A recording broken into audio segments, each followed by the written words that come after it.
Kromzari, the Times of Manipur TOMTV, the morning talk raising the voice meng tabiri singbu ahan muka taram okshari. Maruina ngasi ekoi impala phone ba pau se singda kari maru pau gar bige bu khoi mangjuna khaminasi we han da leiba si ekoi lamjingba times ta Thobal district apun bada ising bigadaba waitho pat augmentation water supply scheme sangakre babies na misi gi thejilab kangbuda matam PC iho changchin belepiu haiba chief minister gi khoi appeal lama lamjingba times yaure amaromda khoi Loktak pata anouba nongna seko sagat pagi thabak pakat pa thingkre haiba pau jisu lamjingba times ke maru pau oina fonge aduga Ustad Bismillah Khan Yuva Puruskar Award 2018 kusin nakre BJP ne lusing balenga asi dictator oi haiba thabanga takle haina khoi kai khangna pungtok pu phum se khoi lamjingba times ke maru pau ore aduga mathang da huelan pau pau jilai basi Manipur da hokiba sei manga sida JE khoi Japanese encephalitis na nabagi chang handak chaina khwaidagi wangle vaccination tobuna ji digi ngathok na bai khwaidi phaba pambai na haba takhelam kamini expert ki mot chida yaure NDB na jal jiban mission gi dama crore listing ni ga chamapan sanction torok leba chief minister gi wafam aduga Manipur gi halung gi pothok Amazon gi khuthang da malem gi miyam da phangan ba hore pau si ko helan pau gi maru pau sing loina nang sai gi khangam na hai ki ba lengang na nampu gi thong kya chatharak pana miyam da ki pol ha wafam si akoi MPCC gi president gi khang yaure mathang dalai ba sina akoi pongnafam pau seda se susap manaba pau yamba khoi gi Bismillah Yuva Puruskar khoi gi yenthoki basi yaure spal impal da Ustad Bismillah Khan Yuva Puruskar 2019 yenthokre artist singi kathokpa yaw dragadi mamang amasu haujiki culture gi lambi samnaba ngamlo haba governor phongtok phom yaure aduga khoi babies nagi matang da police na kan thinglabasu chara henmeng khongdang changchin khre pau si yaure aduga sida sumak yaure Thobal district ki phom singda ising bigadaba waitho part augmentation water supply scheme sanga khre babies nagi ho lepiro thijinbagi matam PC ba CM gi appeal si puna phom chu yaure loinena puna phom da su court ke aya ba yaudana loktak ta project sako thorong thabok sing pakatana ba high khre pau si puna phom muru pau area du hoi Ichel Express mathang da Ichel Express ta su khoi ngarangi khoi gi Puruskar Yuva Puruskar thoki ba sina maru pau ere governor na Ustad Bismillah Khan Yuva Puruskar 2018 lanthokre Manipur gi art and culture India da tomtin ngale bani mangandana ba honasi governor haktang gi phibam chadra singi yum da chatuna MOBC gi housing scheme makara jengai yenthokre adu asomda koi khutang chara mi khongdang chathakre ba bebisna gi loinena dolai thabi dam fel ore khudakta ikang laukto u CPI gi local conference haibasina koi gi Ichel Express gi maru pau ere da mathang ireba pau che da su khoi amna ge khangi wafam si yaure duga khoi ngarang jal jibal mission lo khoi hawdok bagi wafam corruption gi chang phong na mantik na re narol singna chatharamba lot ki thoram office to ina chathare ge khangam jal jibal mission gi makha da lupa crore sing ni chatuk DPR patient khre babies na misigi to honning ba adu lenga asida chamam na ba phawli ha wafam chimne wafam yaure Manipur gi artist na award phangba si choktok chaning ha ba governor phogom su riba ki muru pau fonge mathang da narol gi thongdang da yauri basia mana khoi babies na gi yeu leptuna thijin bagi matam PBU yeu 20 tawuna yeu 20 hobna lamdam sida phattaba image da matali CM gi wafum leire Manipur arts and culture gi ni se wafum kan bangam libasi yenglaga state ki heritage site sinyo khana ba hona gadam ne haba governor Dr. Nazma Haptula wafum yaure police na thing makya pere basu JC gi member tara chara hen khong changchin khre more da pungni funi pan gi ban ko khre pau si narol thudang gore mathang da koi Sangai Express le basi chief minister miyam na matau haibadu tawri khuthang chara hen ba hokre escort wat pana ngarang court ta puthora khidre haiba koi babies na gi matang da koi gi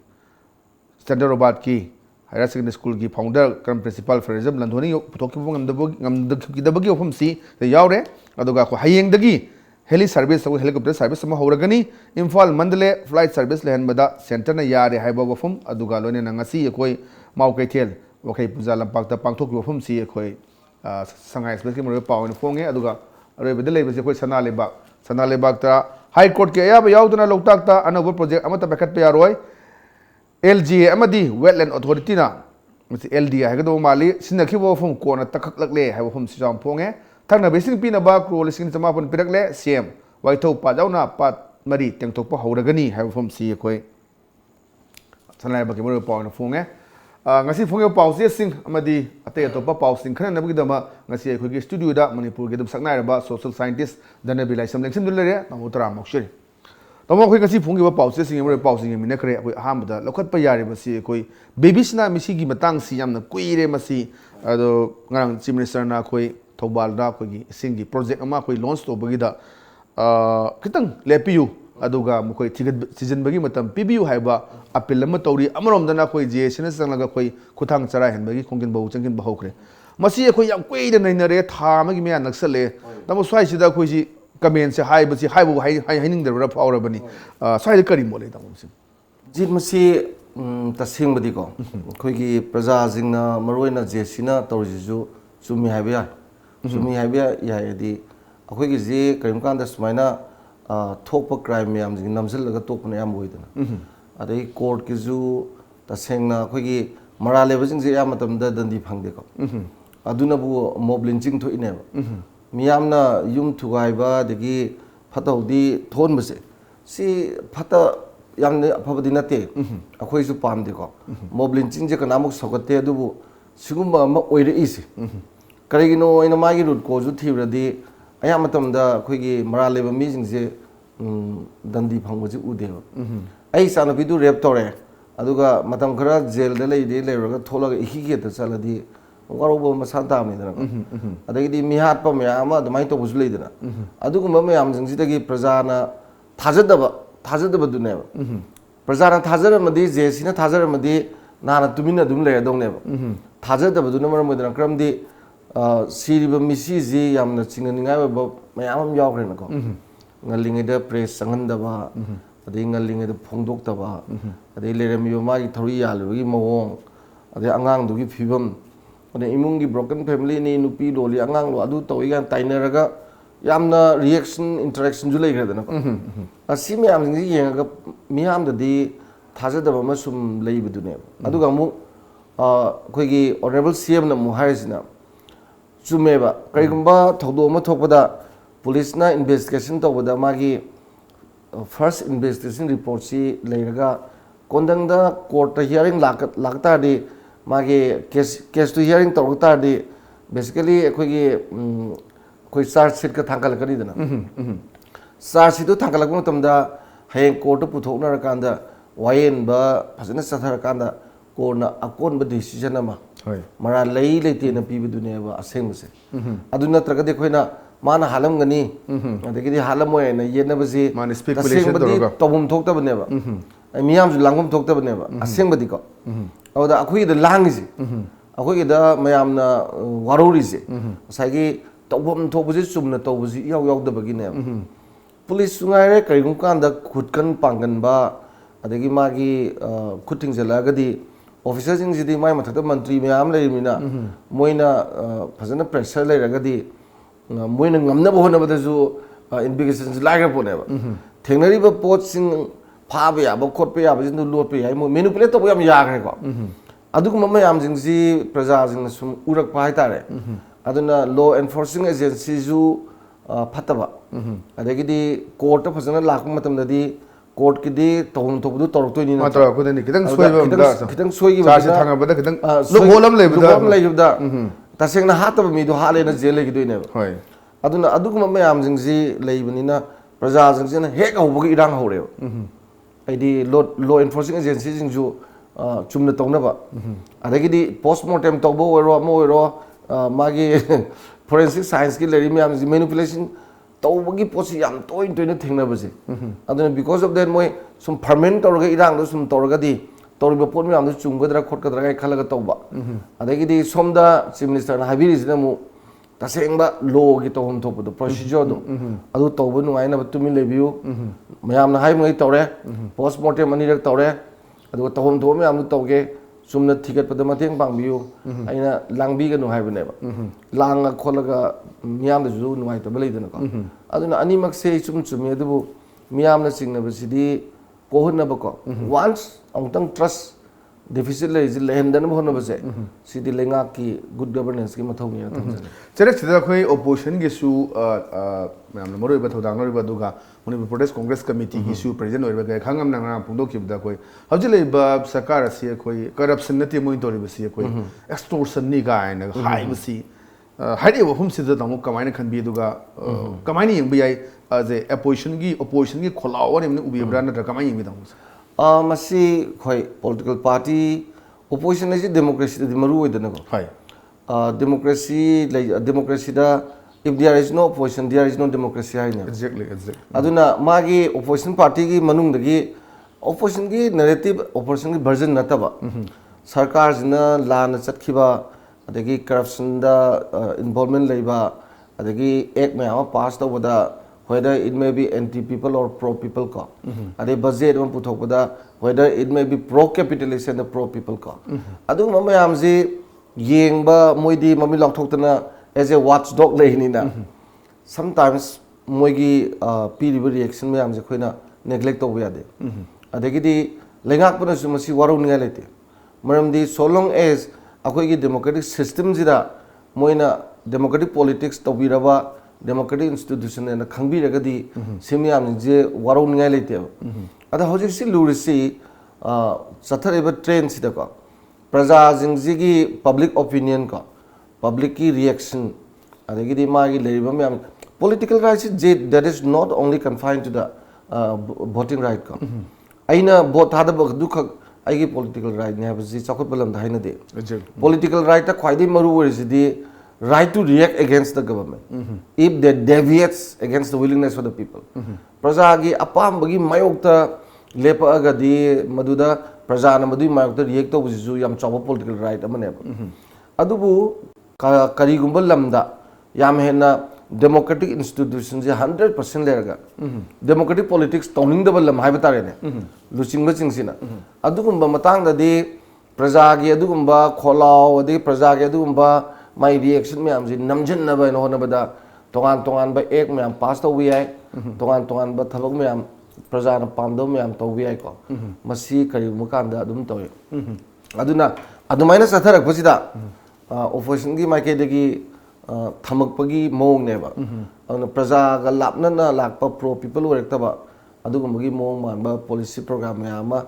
satharak pa adagi activities me am satharak pa खुदमोइना थाइना लालोबजिंगना खोइना लालोबजिंगना नोंमै gun point तोरगा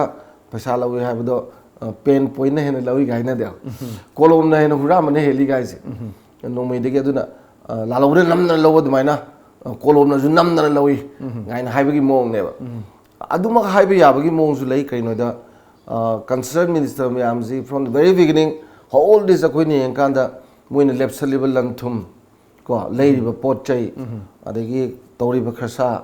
अदगी election अमुक पुथोइबा पैसा ma'am लोइनमक सियोन कांदा Chumna तौदे हाबदुमदि सेनेबा अदुगी mummy ताबने नै खतमजे मगा तालासने यम नुंगाइबा पाव हाबदे ngarang chief minister na khoigi ngarang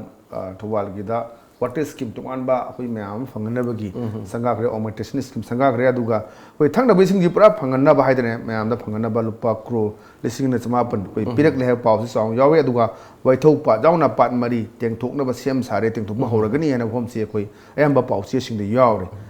sigumba khoi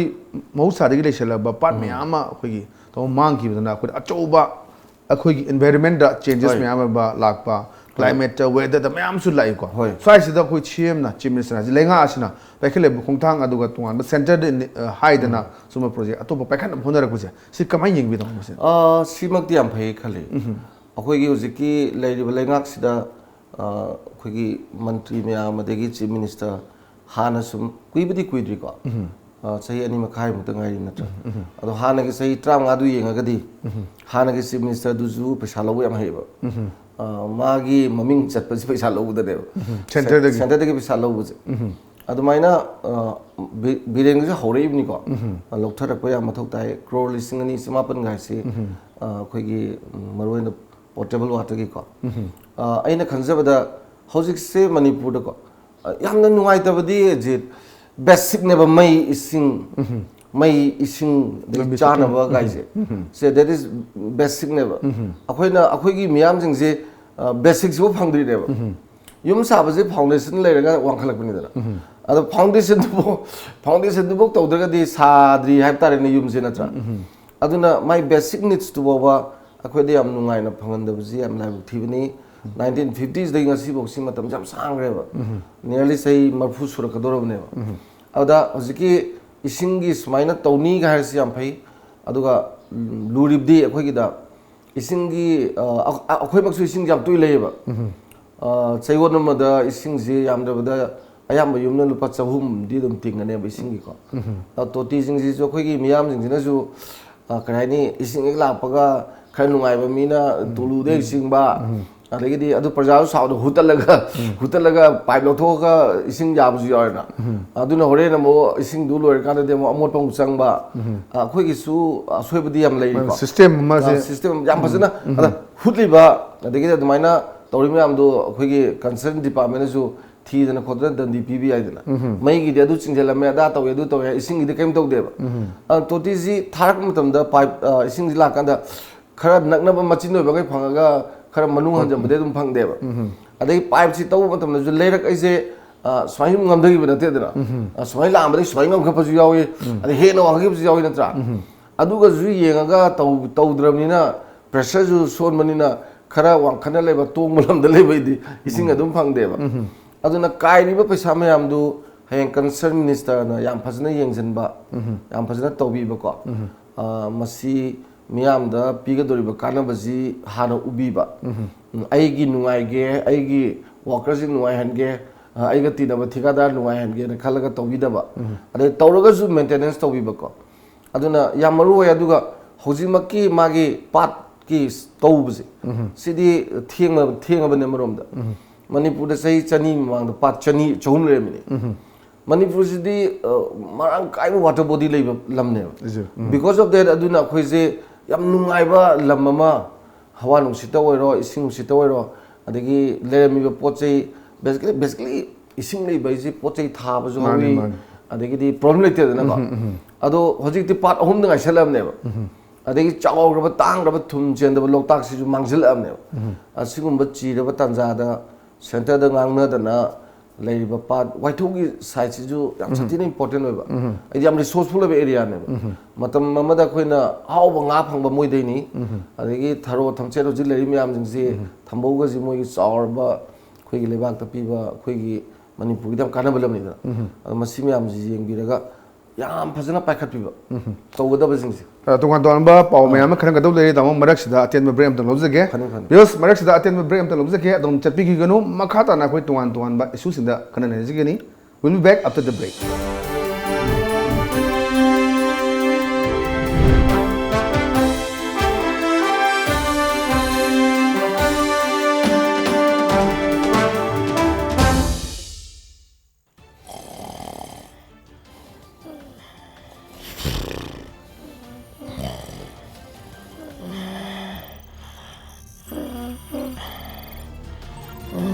Welcome to Times of Manipur. This is Haripriya Chongrang giving you news in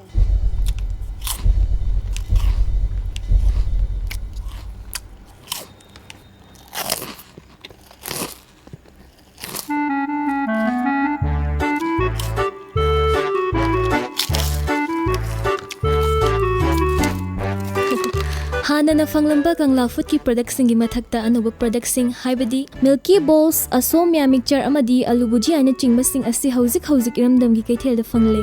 Kangla gay अनोब product सिंग असी मयामसु अमुंगतंग महाउ यिंगबी कंगला Studio 11 India's favorite salon and spa now at Imphal. Our services are haircut, hair straightening, global color, body spa, hair spa, waxing, threading, facial and treatment, hand and feet care, makeup.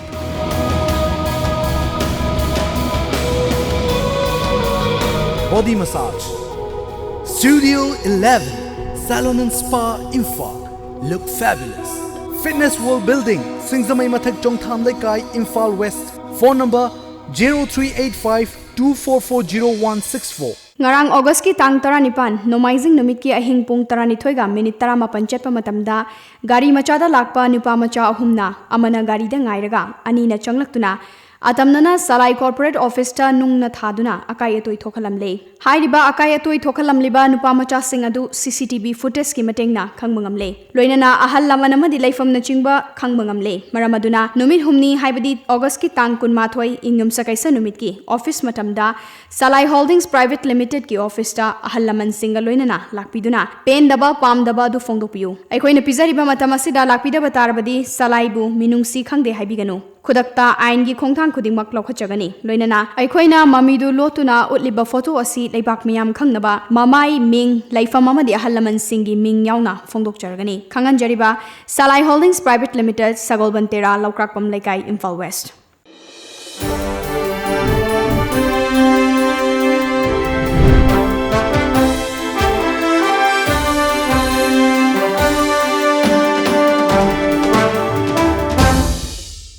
Breaking matunda मैम तराम नोक्सरी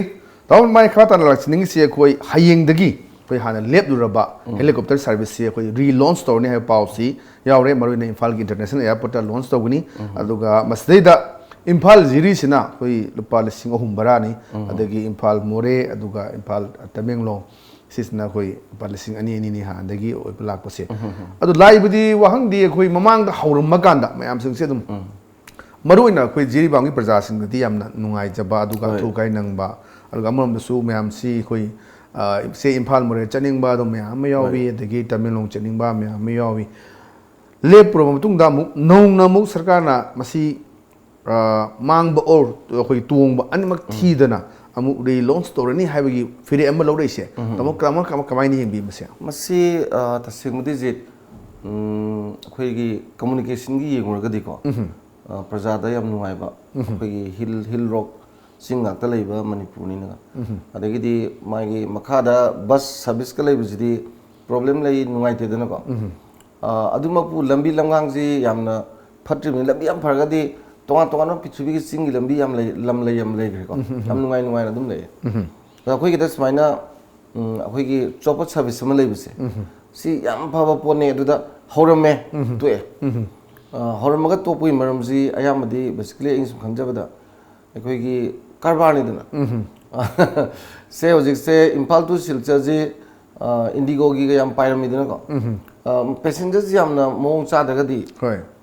service नुवाइतबा अदुगी येंगा अदगी passengers सिंगजो मो Imphal to मोरे ओरो अदगी Imphal to से तमिलनाडु ओरो को अस्केदो ओरगोन पालिसिंग अनि तिंगना अदु तिंगना अदु सबदी बस नत्रगा गाड़ी टाटा कनो चटपन फै गान खलगा लुपा सनी चोमनी या पोनी गान तरो खनबुजु लेबा इसम समना याम नुंगाइबा मागी फैमिली जी यामना स्टैंडर्ड ऑफ लिविंग वांगबा अदे इकोनॉमी जी याम साथीना वांगबा लमददी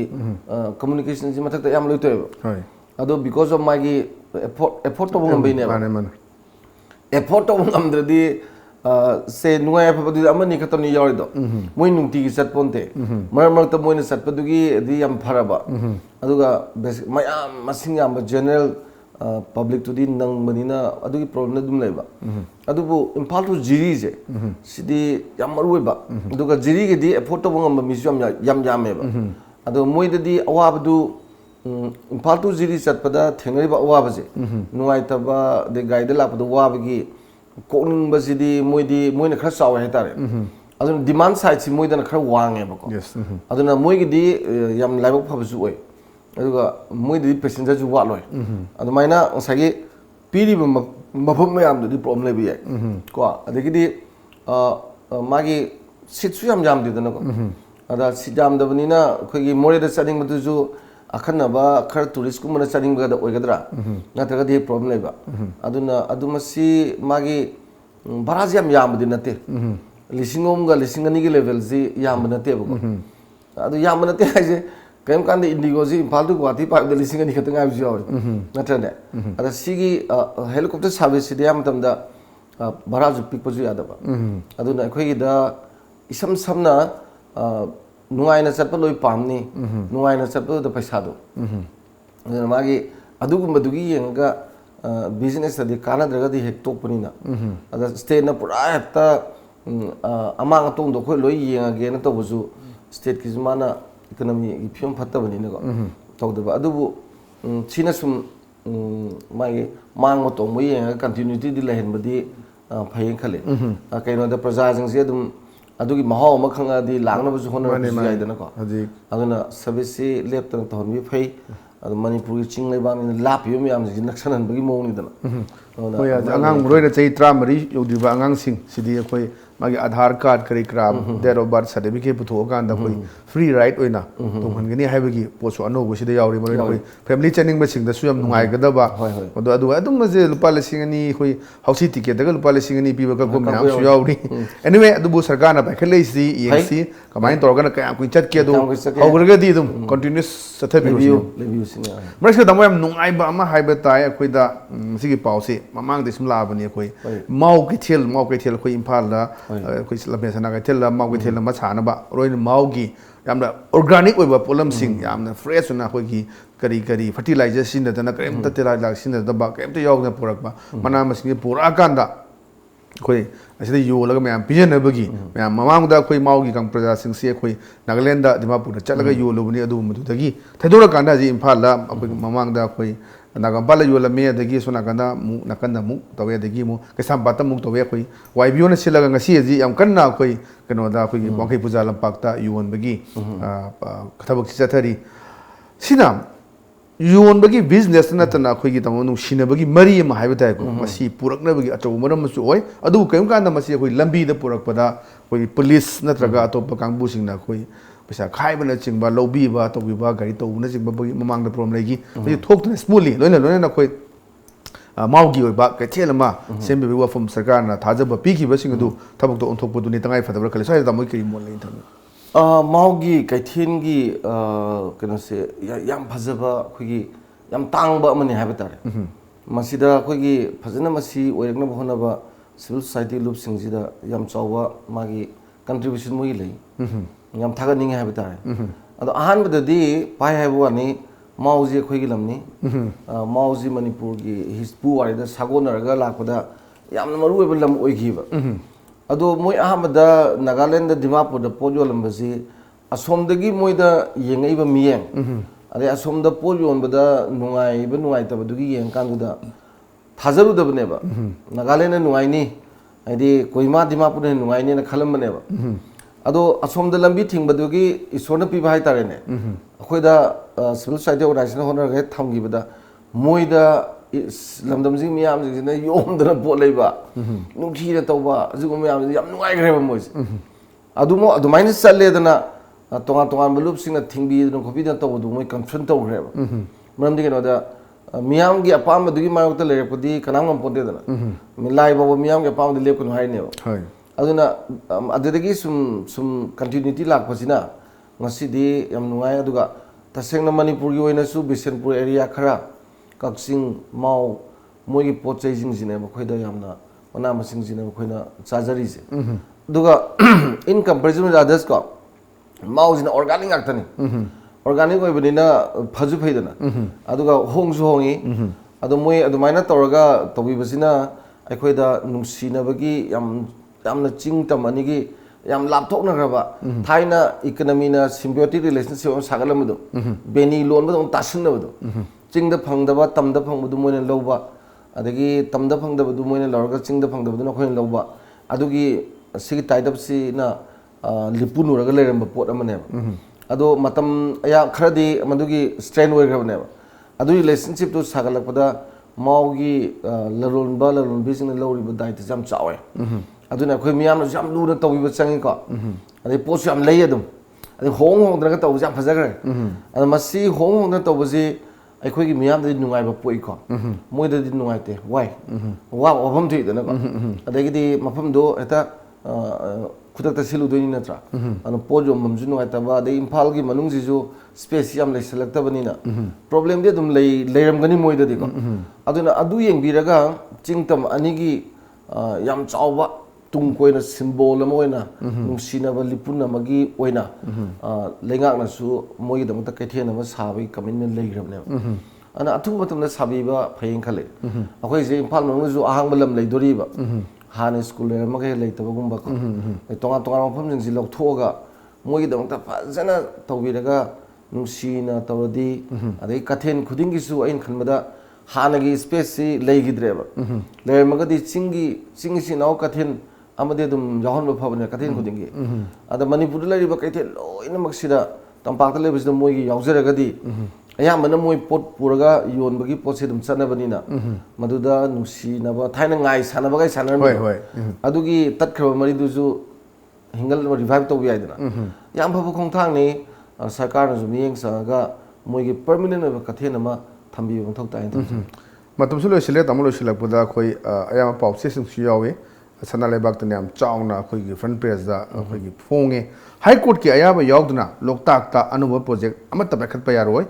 LD ꯑꯃꯗꯤ ꯋꯦꯂꯦꯟ ꯑꯣꯊꯣꯔꯤꯇꯤꯅ ꯁꯤꯖꯤꯟꯅꯈꯤꯕ ꯁꯦꯟꯐꯝ ꯀꯣꯔꯠꯅ ꯇꯛꯈꯠꯂꯛꯂꯦ ꯍꯥꯏꯕ ꯄꯥꯎꯁꯦ ꯌꯥꯝ ꯆꯥꯎꯅ ꯐꯣꯡꯉꯦ ꯃꯔꯨꯑꯣꯏꯅ ꯂꯣꯛꯇꯥꯛ ꯄꯥꯠꯁꯤ ꯑꯩꯈꯣꯏ ꯃꯤꯑꯣꯏ ꯀꯌꯥꯒꯤ ꯑꯩꯈꯣꯏꯒꯤ ꯄꯨꯟꯁꯤ ꯍꯤꯡꯍꯜꯂꯤꯕ ꯑꯗꯨꯒ ꯌꯥꯝ ꯃꯔꯨꯑꯣꯏꯕ ꯄꯥꯠ ꯑꯃꯅꯤ ꯁꯤꯗ ꯉꯥꯃꯤ ꯀꯌꯥꯒꯤ ꯄꯨꯟꯁꯤ ꯑꯗꯒꯤ ꯇꯣꯉꯥꯟ ꯇꯣꯉꯥꯟꯕ ꯑꯩꯈꯣꯏ ꯚꯦꯖꯤꯇꯦꯕꯜ ꯄ꯭ꯔꯗꯛ ꯃꯌꯥꯝꯁꯨ ꯐꯪꯉꯒ ꯃꯁꯤ ꯌꯣꯜꯂꯒ ꯇꯧꯔꯤꯕꯅꯤ ꯑꯗꯨꯕꯨ ꯀꯔꯤꯒꯨꯝꯕ ꯀꯥꯟꯗ ꯑꯩꯈꯣꯏ ꯃꯁꯤꯒꯤ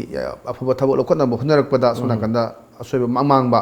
ꯃꯦꯔꯤꯠ ꯑꯦꯟ ꯗꯦꯃꯦꯔꯤꯠ ꯂꯩꯕ ꯑꯗꯨꯝ ꯌꯥꯎꯏ ꯑꯗꯨꯕꯨ ꯉꯔꯥꯡꯁꯨ ꯑꯩꯈꯣꯏ ꯆꯤꯐ ꯃꯤꯅꯤꯁꯇꯔꯁꯨ ꯍꯥꯏꯈꯤꯕꯗ ꯁꯨꯃꯥꯏꯅ ꯍꯥꯏ ꯀꯣꯔꯠꯅ ꯑꯌꯥꯕ ꯌꯥꯎꯗꯅ ꯑꯩꯈꯣꯏ ꯊꯕꯛ ꯇꯧꯅꯨ ꯀꯥꯏ ꯊꯤꯡꯒꯠꯂꯛꯄꯁꯤꯗ ꯃꯉꯣꯟꯗ ꯋꯥꯈꯟꯗꯁꯨ ꯅꯨꯡꯉꯥꯏꯇꯕ ꯐꯥꯎꯕꯒꯤ ꯍꯥꯏꯗꯤ ꯁꯥꯒꯠꯂꯒꯦꯅ ꯐꯖꯅ ꯈꯟꯖꯔꯛꯑꯀꯥꯟꯗ ꯁꯤꯒꯨꯝꯕ ꯀꯣꯔꯠꯀꯤ ꯑꯃ ꯍꯦꯛ ꯑꯩꯈꯣꯏ ꯑꯥꯏꯟꯒꯤ ꯑꯣꯏꯕ ꯄꯣꯠ ꯂꯥꯛꯄꯁꯤꯅ ꯊꯕꯛ ꯏꯪꯈꯥꯡꯗ ꯊꯤꯟꯊꯅꯕꯒꯤ ꯃꯆꯥ ꯑꯃꯁꯨ ꯑꯣꯏ ꯍꯥꯏ ꯑꯗꯨꯕꯨ ꯅꯥꯀꯜ ꯑꯅꯤꯃꯛꯀꯤ ꯑꯣꯏꯕ ꯇꯥꯟꯅꯔꯀꯥꯟꯗ ꯏꯁꯥꯒꯤ ꯑꯣꯏꯕ ꯁ꯭ꯇꯦꯠꯀꯤ ꯑꯣꯏꯕ ꯗꯦꯕꯂꯞꯃꯦꯟꯒꯤ ꯑꯣꯏꯔꯒꯗꯤ ꯑꯗꯨꯝ ꯀꯔꯤ ꯀꯥꯏꯕ ꯂꯩ ꯁ꯭ꯋꯥꯏꯗ ꯇꯥꯃꯣ ꯀꯩ ꯃꯣꯠ ꯂꯩꯅ ꯊꯝꯕꯤ ꯂꯣꯛꯇꯥꯛꯁꯤ ꯃꯅꯤꯄꯨꯔꯒꯤꯗꯤ ꯈ꯭ꯋꯥꯏꯗꯒꯤ ꯁꯦꯟ ꯊꯨꯝꯒꯤ ꯑꯩꯈꯣꯏꯒꯤ ꯈꯣꯅꯤꯒꯨꯝꯕꯅꯤ ꯍꯥꯏꯇꯥꯔꯦ ꯂꯣꯛꯇꯥꯛꯇꯒꯤ ꯂꯣꯏꯅ ꯍꯧꯔꯛꯄꯅꯤꯗꯅ ꯉꯜꯂꯤꯉꯩꯗ ꯂꯣꯛꯇꯥꯛ ꯄ꯭ꯔꯣꯖꯦꯛ ꯂꯩꯇ꯭ꯔꯤꯉꯩꯗ ꯑꯩꯈꯣꯏ ꯃꯄꯥꯟꯗꯒꯤ ꯄꯣꯠ ꯆꯩ ꯄꯨꯁꯟꯗꯦ ꯆꯨꯝꯗ꯭ꯔꯥ ꯑꯗꯒꯤꯗꯤ ꯑꯩꯈꯣꯏꯒꯤ ꯉꯁꯤ ꯍꯤꯟꯖꯥꯡ ꯅꯥꯄꯤ ꯃꯌꯥꯝꯁꯤ ꯑꯉꯛꯄꯗ ꯃꯔꯥꯡ ꯀꯥꯏꯔꯝꯃꯤꯀꯣ ꯑꯗꯣ ꯂꯧ ꯄꯔꯤ 40,000 ꯃꯌꯥꯗ ꯏꯁꯤꯡ ꯊꯨꯝꯈ꯭ꯔ ꯃꯇꯨꯡꯗꯒꯤꯗꯤ ꯑꯩꯈꯣꯏꯅ ꯊꯥꯔꯕ ꯄꯣꯠꯇꯨꯁꯨ ꯃꯥꯡꯈ꯭ꯔꯦ ꯉꯥꯁꯨ ꯃꯥꯡꯉꯛꯑꯦꯀꯣ ꯃꯩꯅ ꯄꯤꯔꯤꯕ ꯀꯥꯟꯅꯕꯗꯨꯒ ꯅꯤꯌꯔꯂꯤ ꯆꯍꯤ ꯑꯃꯗ ꯀ꯭ꯔꯣꯔ 400ꯃꯨꯛꯀꯤ ꯏꯟꯀꯝ ꯂꯣꯛꯇꯥꯛꯇꯒꯤ ꯂꯥꯛꯑꯝꯕꯗꯨ ꯀꯝꯄꯦꯔꯤꯖꯟ ꯇꯧꯕꯗꯗꯤ ꯌꯥꯝ ꯃꯥꯡꯖꯈ꯭ꯔꯦꯕ ꯑꯗꯨꯗ ꯅꯠꯇꯅ ꯊꯨꯝꯍꯤ ꯌꯥꯎꯗꯕ ꯄꯥꯠ ꯌꯥꯝ ꯇꯥꯡꯉꯤꯗꯅ ꯄ꯭ꯔꯤꯊꯤꯕꯤꯗ ꯏꯊꯥ ꯊꯥꯖꯗꯅ ꯄꯤꯛꯈ꯭ꯔꯕ ꯃꯅꯤꯄꯨꯔꯗ ꯑꯁꯨꯛ ꯆꯥꯎꯕ ꯄꯥꯠ ꯊꯨꯝꯍꯤ ꯌꯥꯎꯗꯕ ꯑꯃ ꯂꯩꯔꯝꯕꯒꯩꯁꯦ ꯇꯥꯡꯈ꯭ꯔꯕ ꯂꯟꯅꯤ ꯍꯥꯏꯕ ꯇꯥꯔꯦ ꯒ꯭ꯂꯣꯕꯦꯜꯒꯤ ꯍꯧꯖꯤꯛ ꯂꯥꯛꯏꯕ ꯇ꯭ꯔꯦꯟꯁꯤꯗꯗꯤꯀꯣ ꯑꯗꯨꯅ ꯃꯁꯤꯗ ꯗꯤꯕꯂꯞꯃꯦꯟꯒꯤꯅꯦꯅ ꯇꯧꯁꯟꯕꯁꯦ